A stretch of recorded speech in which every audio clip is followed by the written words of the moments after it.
Beredar video aksi premanisme yang terjadi di Pasar Jepun Blora pada Kamis 6 Mei 2021 pagi. Dalam video tersebut, aksi premanisme ditujukan kepada ibu-ibu pedagang. Bahkan ibu-ibu tersebut sempat berteriak meminta pertolongan.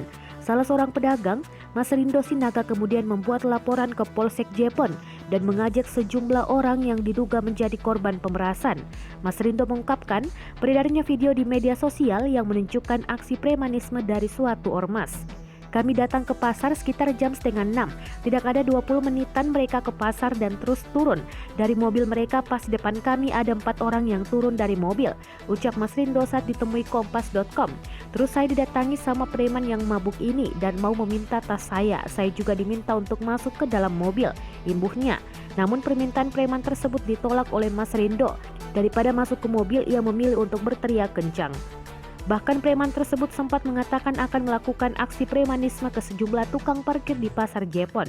Padahal, Mas Rindo sudah menjalani profesi pedagang di Pasar Jepun selama 23 tahun. Berdasarkan penuturannya, para preman tersebut rencananya ingin meminta uang senilai 1 juta per pedagang. Namun, para pedagang hanya sanggup memberikan uang Rp400.000.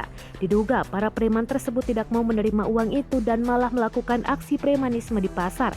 Saat ini, kasus dugaan premanisme yang dilakukan oleh ormas tersebut sedang ditangani pihak kepolisian.